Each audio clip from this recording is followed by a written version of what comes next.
Muy buenas tardes y bienvenidos a este espacio informativo donde la ciencia y la justicia se unen. Hoy nos adentraremos en el fascinante mundo de la dactiloscopia forense, una técnica clave en la identificación de las personas a través de las huellas dactilares. A lo largo de este noticiero especial exploraremos cómo esta herramienta ha transformado las investigaciones en Colombia y en el mundo. La dactiloscopia es la ciencia que se encarga de realizar un estudio, clasificarla y analizarla las huellas dactilares. Esto se hace con el fin de identificar a las personas. Bueno, existen tres principios fundamentales, los cuales son perenidad, inmutabilidad y diversidad. Perenidad tenemos que las crestas papilares se forman en el 6º mes de vida intrauterina. En la inmutabilidad tenemos que las huellas dactilares no son modificables a pesar del crecimiento del ser humano. Y en la diversidad tenemos que nunca van a existir dos huellas dactilares iguales. Vamos a hablar de la detención y recolección de huellas, en las cuales están las huellas visibles, huellas latentes y huellas plásticas. En las huellas visibles son aquellas huellas que se pueden observar a simple vista, como cuando una persona toca una superficie con los dedos manchados ya sea de sangre, pintura o polvo, y estas son fotografiadas para su posterior análisis. Las siguientes son las huellas latentes. En estas huellas son las que no son visibles al ojo humano, ya que se forman por aceites o por la sudoración de las crestas dactilares. Para su detención se utilizan polvos dactiloscópicos, cialocrilato y inibrinas. Por último están las huellas plásticas. Estas se encuentran impresas en superficies blandas como la arcilla, el jabón y la cera. Estas son visibles y pueden ser moldeables y también tomar fotografías. La dactiloscopia forense se clasifica en diferentes ramas dependiendo de la finalidad de la toma de las huellas. Varias clasificaciones incluyen la dactiloscopia civil, que es utilizada en la emisión de trámites administrativos, cuando sacan documentos de identidad, pasaportes y otros tipos de documentos legales. Aquí las huellas son voluntarias y se registran como parte de un sistema de registro civil. Luego está la dactiloscopia criminal o forense, que es la que se encarga de identificar a los sospechosos y a las víctimas a través de huellas latentes que son encontradas en escenas del crimen. Esta rama se centra en un análisis comparativo de las huellas recolectadas asociadas a los lugares del delito. La dactiloscopia genética se refiere a la aplicación de estudios y análisis genéticos permitiendo la identificación de personas en el ámbito forense. Esto por medio de la herencia de patrones dactilares. La dactiloscopia judicial es utilizada para la identificación de personas que se encuentren involucradas en un proceso judicial o de litigio. La dactiloscopia infantil está enfocada en la toma y registro de huellas de los menores. Generalmente se usa en casos de adopción e identificación y para prevenir secuestros de los menores de edad. Bueno, aquí les vamos a hablar sobre las características claves que componen una huella dactilar. Como pueden observar en la imagen, una huella dactilar está formada por varias crestas y surcos que crean patrones únicos e irrepetibles. Vamos a desglosar las partes más importantes que hace de cada huella algo singular. Empalme. Este es un punto donde dos líneas o crestas convergen o se unen para formar un solo trayecto. Fragmento. Se refiere a una sección corta de una cresta que no tiene continuidad, es decir, aparece de manera interrumpida en el trayecto. Vergencia. Aquí vemos una bifurcación parcial donde una cresta se inclina o se desvía ligeramente antes de volver a su trayectoria original. Abrupta. Este término describe una terminación brusca de una cresta. La cresta se detiene de forma repentina sin continuar su trayectoria. Ojal. Un ojal es una formación circular ovalada de una cresta de huella dactilar, similar a un lazo o un anillo cerrado. Bifurcación. Como su nombre lo indica, una bifurcación ocurre cuando una cresta se divide en dos, creando una forma en Y, Este es uno de los elementos más importantes en la identificación dactilar. Desviación. Se refiere a un cambio en la dirección normal de la cresta. Esto puede ocurrir de manera gradual o repentina, creando un desvío en el patrón de la huella. Interrupción.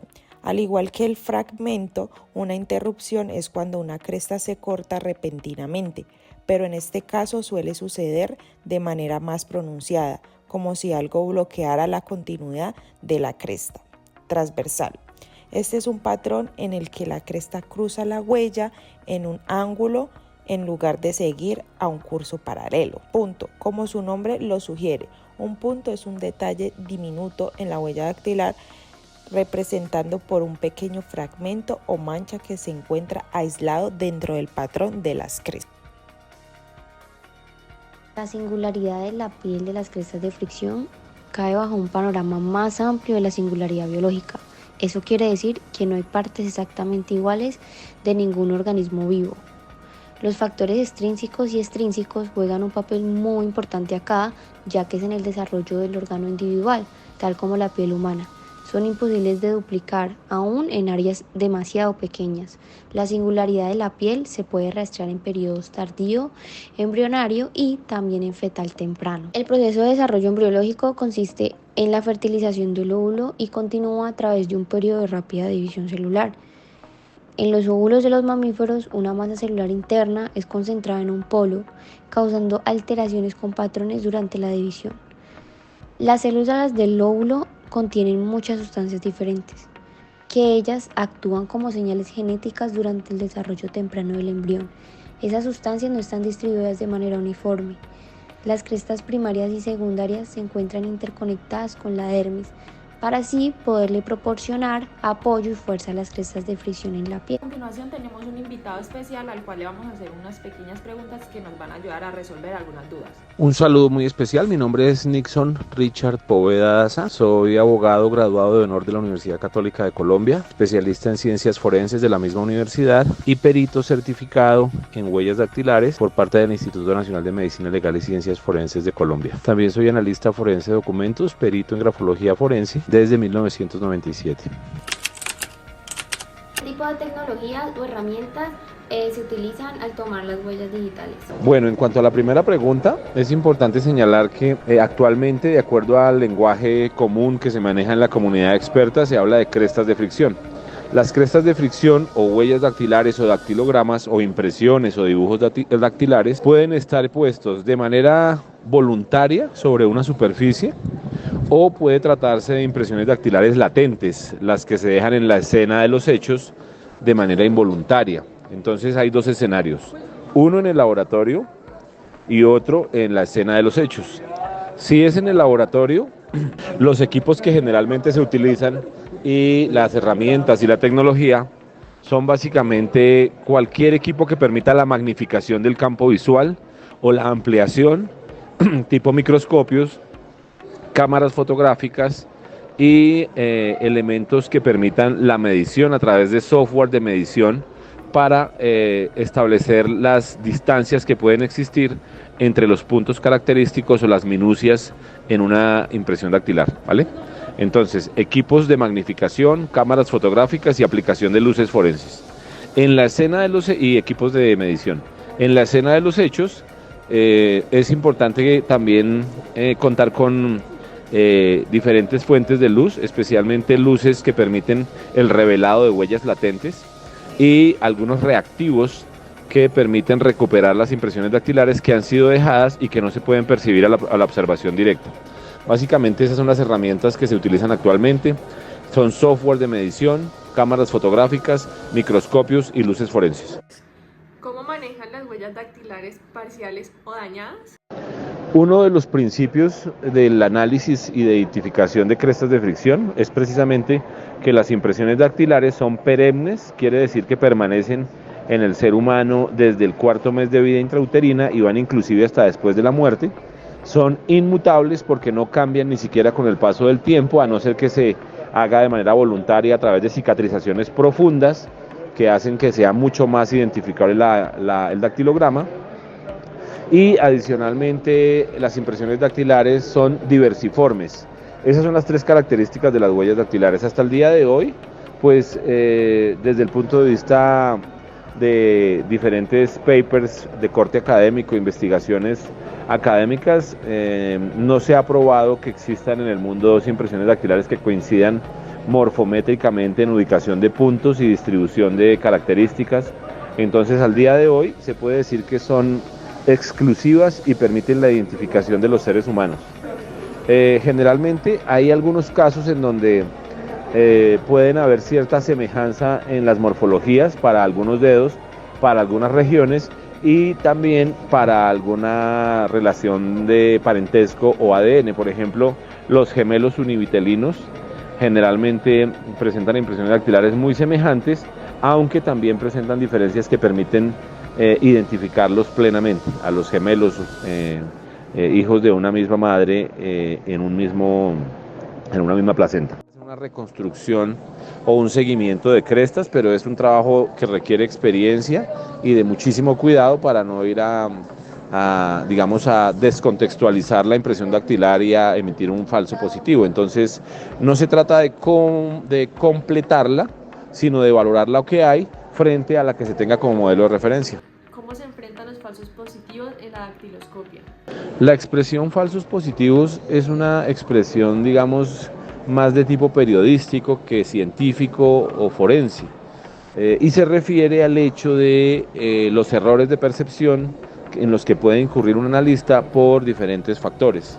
Ese tipo de errores de percepción en el análisis se enfrentan, como lo decía, haciendo uso de una metodología adecuada, que para el caso de los diferentes laboratorios del mundo es la metodología ACEP: analizar, comparar, evaluar y verificar. La verificación es el último paso a través de un par ciego que revisa el trabajo hecho por el primer examinador para confirmar los hallazgos. Entonces, esa es una forma de enfrentar de pronto los sesgos en la labor pericial. Como ya se señaló anteriormente, los procedimientos existentes que mitigan la posibilidad de identificar erróneamente a una persona están relacionados primero con la formación académica, con la exigencia de un número mínimo de horas de formación académica para que el especialista comprenda su rol en la administración de justicia. Digamos que ha habido una especie de efecto CSI, en donde las personas por moda quieren estudiar criminalística y lamentablemente acuden a instituciones en donde los forman con 30 o 40 o 100 horas y hay un mínimo requerido en un estándar de un laboratorio acreditado. Debería tener al menos unas 1.800 horas teórico-prácticas para que de alguna manera pueda entender un poco cuál es el rol, pueda entender un poco el concepto de la prueba pericial y pueda reconocer el carácter epistemológico de la prueba. A partir de ahí, pues seguramente va a minimizar la posibilidad de identificar erróneamente una huella dactilar o identificar a una persona. ¿Cómo ha cambiado la dactiloscopia con la llegada de las nuevas técnicas forenses como lo es el ADN? La dactiloscopia siempre ha sido considerada, o el análisis de crestas de fricción o la lofoscopia, siempre ha sido considerada una de las disciplinas y de las maneras más acertadas de identificar a una persona.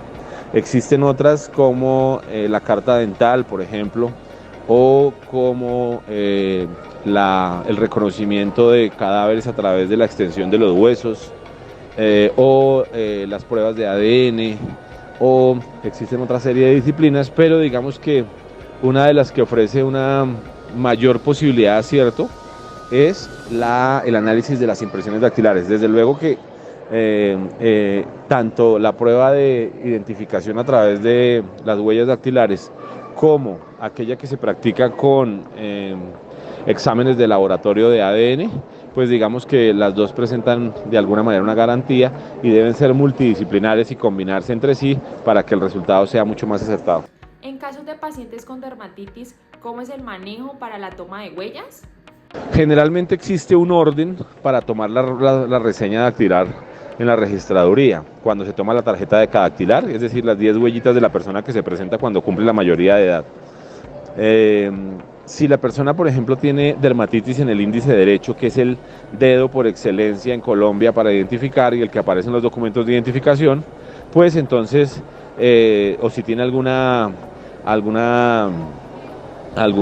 situación que le impida ver al perito la huella dactilar de su índice derecho, pues tomará entonces su índice izquierdo, o si no su pulgar derecho, o si no su pulgar izquierdo, y de alguna manera hay un orden para que pueda plasmarse la huella dactilar en un documento de identificación. Así que no es extraño encontrar cédulas en las que no sea el índice derecho el que aparezca, sino que sea el pulgar derecho o el pulgar izquierdo. Esto es normal. Entonces, si son pacientes con dermatitis, generalmente estamos hablando de personas vivas, desde luego, porque también se puede practicar una necrodactilia, es decir, tomar las huellas dactilares a un cadáver. Pero si estamos hablando de dermatitis en una persona con vida, en este caso generalmente pueden haber técnicas como la aplicación de hielo, masajes sobre la superficie de la primera falange distal, aplicación de la misma grasita de la cara para recomponer un poco las crestas papilares, aplicarse crema humectante sobre la superficie con anticipación, y de alguna manera esto ayuda a mejorar la lectura y la visibilidad de las impresiones. A continuación vamos a mostrarles un video explicativo de cómo la DIGIN recolecta las huellas.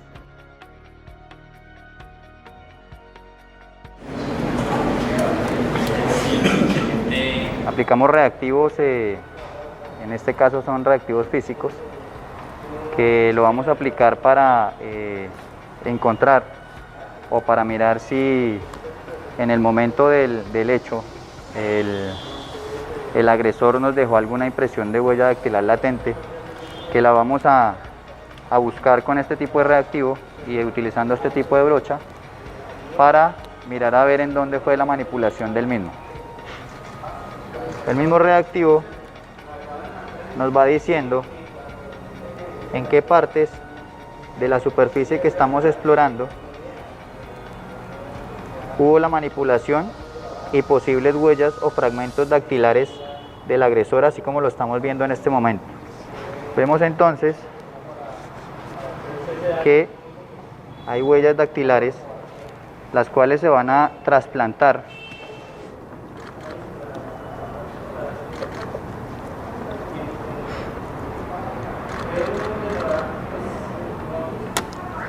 la trasplantamos y la llevamos al laboratorio para buscar en bases de datos quién fue el posible agresor de este hecho. Continuando con el procedimiento de inspección a vehículo que realizó el compañero en campo, allá se obtuvieron unos elementos materiales probatorios que se dan a conocer en este campo como impresiones latentes. Acá en el área de dactiloscopia hacemos un procedimiento de optimización llegado al caso, verificación y procesamiento con el fin de identificar esa impresión dactilar. Tenemos un videocomparador que nos permite magnificar la impresión dactilar visible en la tarjeta de trasplantes. Acá podemos hacer la optimización, es decir, vamos a obtener mayores características que nos permiten identificar la impresión dactilar para dar con el paradero o el dueño de esa impresión dactilar. Una vez se inserta el fragmento lofoscópico, el sistema hace un reconocimiento de las características del mismo, que son todos estos punticos con las líneas que ustedes ven allá. Él nos está dando la orientación y ubicación de la característica de la impresión dactilar. Se inserta al sistema, hace la confrontación a la base de datos, llega acá a nosotros, nos arroja unos candidatos. El perito es el que determina la correspondencia entre los dos fragmentos o las dos impresiones dactilares, no el sistema te da el candidato y usted determina a través de las características del análisis que desarrolla como técnico y determina corresponde o no corresponde a la persona. Una vez que obtenemos esa identificación, el sistema tiene una relación de unos cupos numéricos. Esos cupos numéricos es lo que se solicitan acá en la oficina de la registraduría, que es la que nos da el informe web, que es con el único documento que podemos establecer la plena identidad de una persona.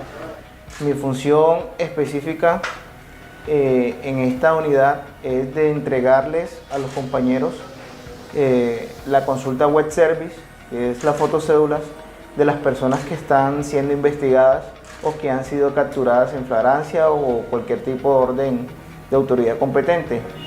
Ese documento es requerido para hacer la plena identidad de dichas personas, con el fin de evitar posibles homónimos o que personas que no están inmersas en ningún tipo de delito, pues sean afectadas en este tipo de casos.